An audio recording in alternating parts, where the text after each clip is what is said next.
warahmatullahi wabarakatuh. Halo, kami dari kelompok 3 kelas A1 RPL Banten. Kelompok ini terdiri dari Muhammad Saiful Hidayat, Listia Sakti Wiratajaya SPD, Nur Hasanah SHI, Nisa Nur Mutmainnah, Ahmad Hair Turman AMD, Nur Ainiyawati Barik, Sarjana Teologi Islam. Kali ini kita akan kupas tuntas sejarah bahasa isyarat. Bahasa isyarat lebih banyak dipergunakan oleh orang-orang yang memiliki hambatan pendengaran. Orang yang memiliki hambatan pendengaran dikenal dengan istilah tunarungu. Yuk kita kenal lebih dekat istilah tunarungu. Menurut Wardani, tunarungu merupakan istilah umum yang dipergunakan untuk menunjukkan ketidakmampuan mendengar dari yang ringan sampai yang berat sekali, dan digolongkan menjadi dua, yaitu kurang dengar dan tuli.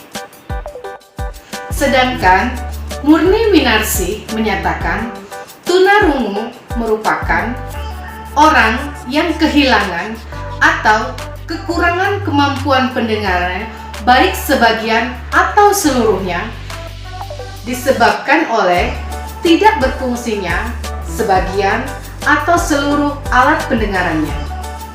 Jadi, dapat disimpulkan bahwa tunarungu adalah istilah yang diberikan kepada orang yang kehilangan kemampuan mendengarnya dikarenakan tidak berfungsinya sebagian atau seluruh alat pendengarannya. Andreas Dwi Jo Sumarto mengungkapkan bahwa ketunarunguan dibedakan menjadi dua kategori, yaitu tuli dan kurang dengar. Orang tuli adalah orang yang mengalami kehilangan pendengaran lebih dari 70 desibel yang mengakibatkan kesulitan dalam memproses informasi bahasa melalui pendengarannya, sehingga ia tidak dapat memahami pembicaraan orang lain baik dengan memakai ataupun tidak memakai alat bantu dengar. Sedangkan orang yang kurang dengar adalah orang yang mengalami kehilangan pendengaran sekitar 27 sampai 69 desibel yang biasanya dengan menggunakan alat bantu dengar, sisa pendengarannya memungkinkannya untuk memproses informasi bahasa sehingga dapat memahami pembicaraan orang lain. Bismillahirrahmanirrahim. Untuk materi yang kedua adalah definisi bahasa isyarat. Bahasa merupakan suatu wujud yang tidak dapat dipisahkan dari kehidupan manusia. Kenapa? Karena bahasa selalu hadir dalam segala aspek dan kegiatan kehidupan manusia. Tidak ada satupun kegiatan manusia yang tidak disertai dengan kehadiran bahasa. Oleh karena itu, jika orang bertanya, apa sih bahasa itu? Maka jawabannya dapat bermacam-macam. Ada yang mengatakan bahasa itu adalah alat untuk menyampaikan isi pikiran. Ada juga yang mengatakan bahasa itu adalah alat untuk berinteraksi antara satu dan yang lainnya. Ada juga yang mengatakan bahasa itu adalah alat untuk mengekspresikan diri. Nah, kenapa bahasa itu penting? Karena kita sebagai makhluk sosial, kita perlu adanya interaksi dan komunikasi. Makanya bahasa itu kita dapatkan atau kita pelajari dengan cara mendengar dan berbicara. Mendengar dan berbicara. Bahasa itu kita dapat dari bunyi-bunyi melalui mulut dan didengar oleh telinga. Nah, ini adalah suatu masalah yang terjadi ketika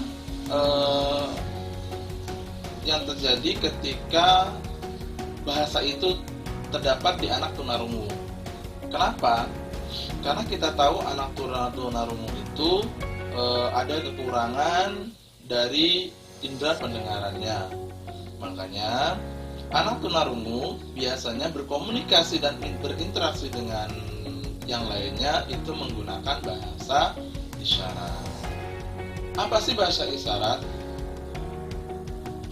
Bahasa isyarat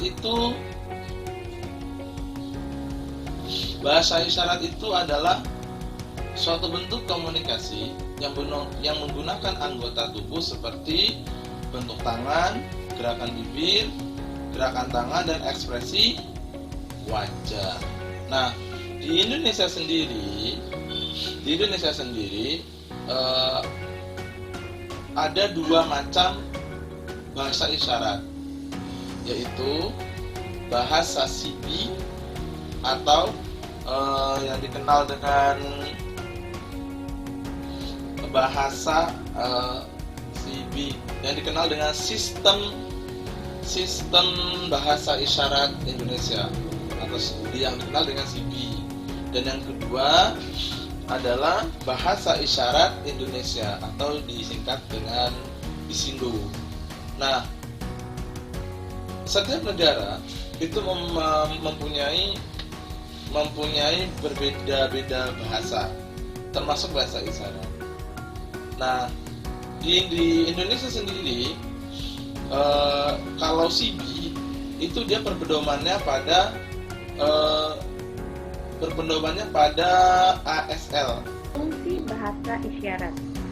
Bahasa isyarat adalah alat komunikasi bagi penyandang tunarungu atau tunawicara dengan menggunakan gerakan jari dan tangan sebagai pengganti suara dan kata-kata.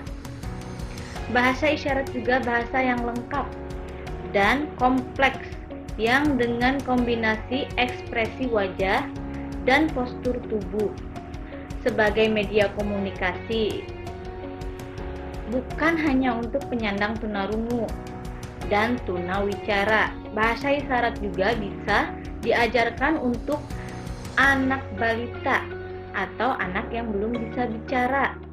Banyak orang tua yang menggunakan bahasa isyarat mengakui bahwa kemampuan komunikasi dan penyampaian emosi anak berkembang cukup baik. Umumnya, bahasa isyarat digunakan sebagai komunikasi bagi para penyandang tunarungu atau tunawicara. Namun, selain itu, bahasa isyarat juga bisa dimanfaatkan untuk memperlancar kemampuan berkomunikasi anak. Contohnya untuk komunikasi anak, untuk anak kecil yang awal-awal untuk berbicara itu kita melatih komunikasi dengan menggunakan tangan. Contoh, anak kecil yang pengen minum, kita bisa menggunakan peragaan seperti minum dengan tangan seperti ini dan meletakkannya di depan mulut seperti itu.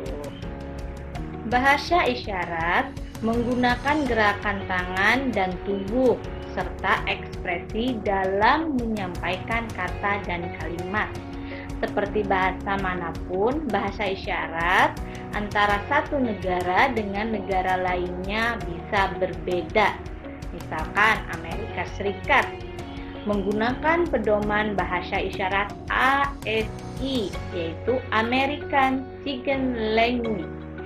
Sementara itu, Indonesia terdapat dua pedoman bahasa isyarat yang digunakan, yakni bahasa isyarat Indonesia atau disebut Bisindo dan sistem bahasa isyarat Indonesia atau Sejarah bahasa isyarat di Indonesia. Bahasa isyarat terus mengalami perkembangan seiring dengan kemajuan zaman. Hal ini tidak hanya berlaku di negara-negara Eropa saja, namun sampai hingga ke Indonesia yang ditandai dengan munculnya Sibi dan Bisindo. Sibi adalah bahasa isyarat dengan abjad yang menggunakan satu tangan, sedangkan Bisindo merupakan bahasa isyarat yang menggunakan gerakan kedua tangan. Sibi dibentuk karena berbagai alasan, di antaranya untuk mempresentasikan bahasa menggunakan tangan dan mengajarkan bahasa Indonesia sesuai dengan ejaan yang disempurnakan. Melalui gerakan tangan dalam penerapannya, Sibi mengadopsi sistem bahasa isyarat yang digunakan oleh Amerika, yaitu American Sign Language atau ASL. Sibi ini terbilang mudah dipelajari, terutama oleh orang-orang yang terbiasa menggunakan bahasa Indonesia. Selain itu, ada pula Bisindo yang muncul secara alami dari proses interaksi para penderita tunarungu dengan lingkungannya sejak mereka masih kecil. Sistem ini memiliki keunikan di tiap daerah di Indonesia karena disesuaikan dengan budaya yang dianut. Komunikasi total dan sistem isyarat bahasa Indonesia. Penerapan Komtal sebagaimana yang dikemukakan di atas memerlukan adanya suatu sistem isyarat yang di dalam kenyataannya memiliki bermacam-macam dasar dan pandangan. Begitu juga di Indonesia, pengertian Komtal bermacam-macam. Perintisan penerapan komunikasi total dimulai pada tahun 1978 oleh SLB B. Jinia di Jakarta oleh SLB B. Karya Mulia di Surabaya. Pada tahun 1978, pada waktu itu di SLB B. Jinia masih menggunakan isyarat spontan. Kemudian menggunakan isyarat dengan mengikuti American Sign Language atau ASL yang diperkenalkan oleh Ibu Baron Sutabisastra. Begitu juga SLBB Karya Mulia mulai menggunakan isyarat ASL setelah diperkenalkan oleh Ibu Baron Sutabisastra. Melihat dinamika dan perkembangan pendidikan anak tunarungu ini, Pusat Pengembangan Kurikulum dan Saran Pendidikan Badan Penelitian dan Pengembangan Pendidikan dan Kebudayaan, Departemen Pendidikan dan perangkat isyarat yang baku yang dapat digunakan secara nasional. Sejak tahun 1982, Kelompok Kerja Pendidikan dan Luar Biasa atau KKPLB di Pusat Pengembangan Kurikulum dan Sarana Pendidikan Badan Penelitian dan Pengembangan Pendidikan dan Kebudayaan telah mulai dan berhasil menyelesaikan desain serta berbagai panduan dalam menerapkan komunikasi vokal. Kegiatan pengembangan tersebut sempat terhenti pada tahun 1986 dan baru dilanjutkan kembali pada tahun 1979 oleh KKPLB saat itu berkedudukan di IKIP Jakarta. Kamus Isyarat bagi Tunarungu Indonesia telah dimulai dengan munculnya pedoman isyarat bahasa Indonesia yang disusun oleh SLBB Karya Mulia pada tahun 1989. Kemudian muncul Kamus Dasar Bahasa Isyarat Indonesia yang disusun oleh SLBB Jinia pada tahun 1990 dan pada tahun-tahun berikutnya dikembangkan lebih jauh lagi. Pada tahun yang sama, KKPLB menghasilkan juga kamus isyarat yang didasarkan pada isyarat yang berkembang di 11 lokasi di Indonesia yang selanjutnya disebut isyarat lokal. Menyerap isyarat yang berkembang di negara lain disebut isyarat temuan. Dan isyarat tempaan yaitu isyarat yang ditempa oleh KKPLN melakukan uji coba di 5 SLB B dan diakhiri dengan evaluasi. Pada tahun 1993 itu Departemen Pendidikan dan Kebudayaan, dalam hal ini Direktorat Pendidikan Dasar, Direktorat Jenderal Pendidikan Dasar dan Menengah, mengambil kebijakan berupa pemaduan keempat hasil karya tersebut untuk dibakukan sebagai sistem isyarat nasional. Kegiatan tersebut diselenggarakan bersama dengan Pusat Pengembangan Kurikulum dan Sarana Pendidikan, Badan Penelitian dan Pengembangan Pendidikan dan Kebudayaan, Departemen Pendidikan dan Kebudayaan, serta mendatangkan konsultan ahli di bidang pengembangan bahasa isyarat dari Australia yaitu Associated Prof. Merhaid, PhD, konsultan, menyusun suatu rekomendasi guna pemilihan dan pengembangan bahasa isyarat Indonesia bagi siswa tunarungu berdasarkan pertemuan dengan instansi yang telah menghasilkan kamus isyarat dan analisis atas karya mereka. Rekomendasi itu juga memuat kriteria yang diakui secara internasional dan diusulkan untuk digunakan sebagai tolak ukur pemilihan dan pengembangan perangkat isyarat. Saya akan mengenai Sibi dan Bisindo di Indonesia. Sibi dan Bisindo ini merupakan bahasa isyarat yang digunakan di Indonesia. Sebelum ke Sibi dan Bisindo, kita harus tahu dulu ya apa itu bahasa isyarat. Bahasa isyarat merupakan perpaduan antara gerak bibir, gerak tubuh, ekspresi, dan pandangan mata dalam menyampaikan pesan dengan tepat. Dan bahasa isyarat ini merupakan suatu alat komunikasi bagi para penyandang tunarungu ataupun tuli dan tunawicara ataupun bisu. Oh iya, sekedar informasi ya, biasanya anak tunarungu ini akan lebih senang jika dipanggil tuli. Mengapa? Karena jika merujuk ke dalam kondisi medis, tunarungu ini merupakan suatu kondisi kerusakan di bagian pendengaran yang harus diperbaiki. Sedangkan tuli bukanlah merupakan suatu kondisi kerusakan yang harus diperbaiki. Jadi meskipun tuli, mereka masih mampu untuk berkomunikasi, bekerja, belajar sama seperti dengan orang normal mendengar pada umumnya. Balik lagi ke Sibi dan Bisindo. Sibi sendiri mempunyai kepanjangan Sistem Isyarat Bahasa Indonesia. Sibi dibuat oleh pemerintah Indonesia dan diresmikan oleh pemerintah Indonesia sebagai bahasa pengantar untuk pembelajaran di sekolah-sekolah luar biasa di seluruh Indonesia. Sibi sendiri juga dibuat untuk merepresentasikan bahasa-bahasa Indonesia ke dalam bahasa isyarat buatan. Sedangkan Bisindo sendiri yaitu tumbuh dari kalangan-kalangan teman tulis sendiri gitu. Jadi dia ini Bisindo ini dibuat berdasarkan budaya-budaya Indonesia yang digunakan ke dalam bahasa Indonesia sehari-hari gitu. Oleh karena itu biasanya ada beberapa variasi, begitu banyak sekali variasi-variasi Bisindo di Indonesia ini. Maka dari itu biasanya Bisindo di setiap daerah itu tidaklah sama gitu, pasti ada perbedaannya gitu.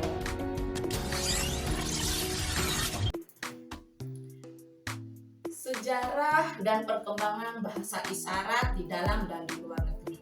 Jadi bahasa isyarat itu sendiri diajarkan atau dikenalkan itu sejak abad ke-16 oleh seorang dokter yang bernama Geronimo Cardino, berasal dari Italia. Itu beliau adalah seorang dokter di mana beliau memahami bahwa anak-anak tunarungu itu bisa berkomunikasi menggunakan simbol dengan apa yang mereka lihat. Dan beliau pun memiliki seorang putra yang menderita tunarungu. Karenanya beliau juga memahami bahwa anak tunarungu itu di dalam pemahaman, di dalam memahami sesuatu itu sama dengan anak normal lainnya. Kemudian bahasa isyarat itu berkembang.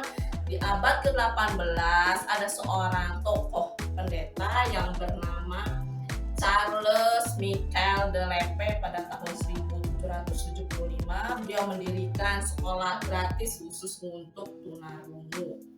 Nah, beliau sendiri adalah tokoh yang sangat berpengaruh di dalam bahasa isyarat ya, perkembangan bahasa isyarat di dunia. Nah, di sini karena beliau itu dari Paris ya, Prancis, itu kita sering sebut dengan bahasa isyaratnya yaitu FSL. Nah, FSL itu sendiri bahasa isyaratnya mempengaruhi bahasa isyarat negara-negara lain seperti Irlandia, Rusia, Amerika. Bahasa isyarat Rusia, Irlandia, Amerika itu dipengaruhi sekali dengan yang namanya bahasa isyarat yang ada di Perancis. Hanya saja bahasa isyarat yang mereka gunakan itu sedikit berbeda dengan bahasa isyarat yang dipakai di Perancis. Nah, bahasa isyarat yang digunakan itu menggunakan satu tangan ya, seperti itu. Nah, kemudian di Amerika sendiri itu berkembang bahasa isyarat oleh yang namanya Thomas Hopkins Graded. Nah, beliau juga seorang pendeta. Beliau membawa dan mengajarkan kepada tunarungu Amerika yang disebut dengan ASL ya, bahasa isyaratnya itu ASL. Karena ASL itu sendiri dipengaruhi oleh bahasa isyarat Prancis, karenanya dengan menggunakan satu tangan ya, seperti itu. Kenapa demikian? Karena pada saat itu Thomas diundang ke Prancis untuk belajar bahasa isyarat. Karenanya bahasa isyarat ASL dipengaruhi oleh bahasa isyarat FSL walaupun ada sedikit perbedaan.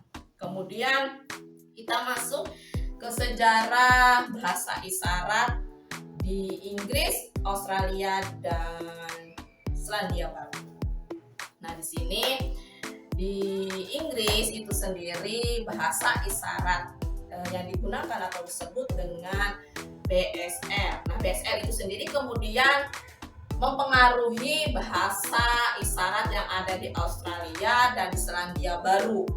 Nah, di Australia dan Selandia Baru ini mereka menggunakan bahasa isyarat yang digunakan di Inggris, yaitu British. Nah, kemudian yang disebut dengan BANZL, British, Australian, dan New Zealand. Dan BANZL ini itu berbeda bahasa isyaratnya dengan FSL ya, yang Prancis dan yang Amerika. Nah, apa bedanya? Bedanya kalau BANZL itu menggunakan dua tangan di dalam berbahasa isyarat atau komunikasi isyaratnya. Sedangkan yang di Prancis dan di Amerika itu menggunakan satu tangan dalam berbahasa isyarat. Nah, kemudian masuk ke benua Asia yaitu Cina.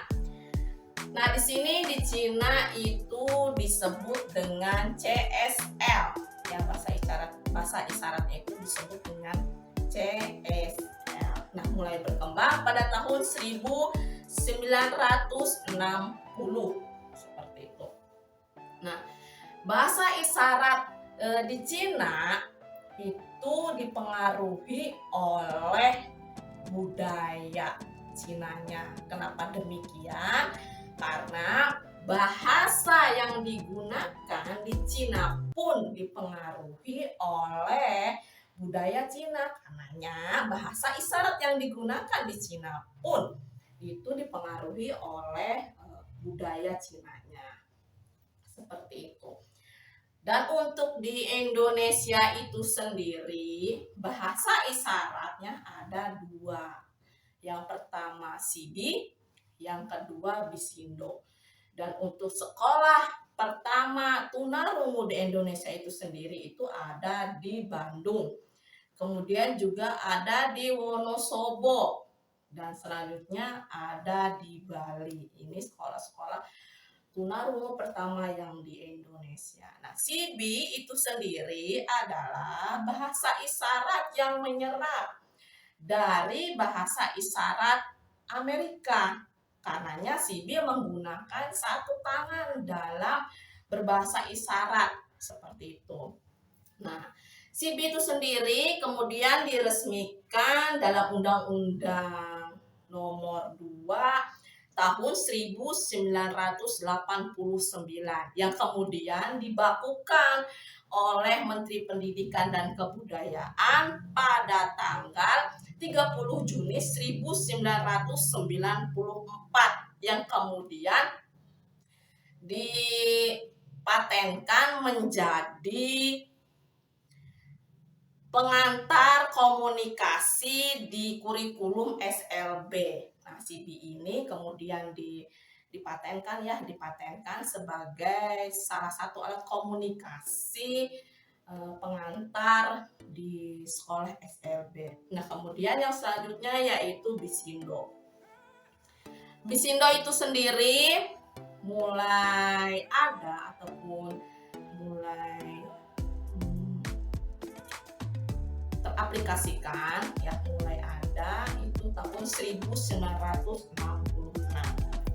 Nah, di sini Bisindo itu sendiri tercipta ataupun ada dari kaum tuli. Namanya kaum tuli ataupun tunarungu lainnya itu lebih nyaman menggunakan bahasa Bisindo karena memang itulah bahasa familiar mereka, seperti itu yang sering digunakan sehari-hari. Karena memang tercipta dari kaum tuli Indonesia ya, seperti itu. Dan nanti di akhir saya dan rekan saya Pak Kuma akan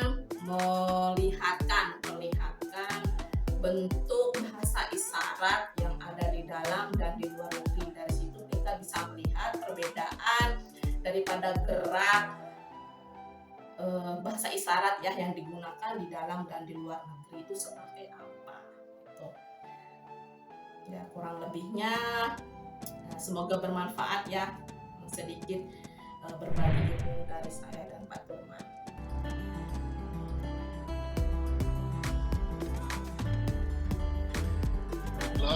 Saya akan memperlihatkan jenis-jenis dari bahasa isyarat.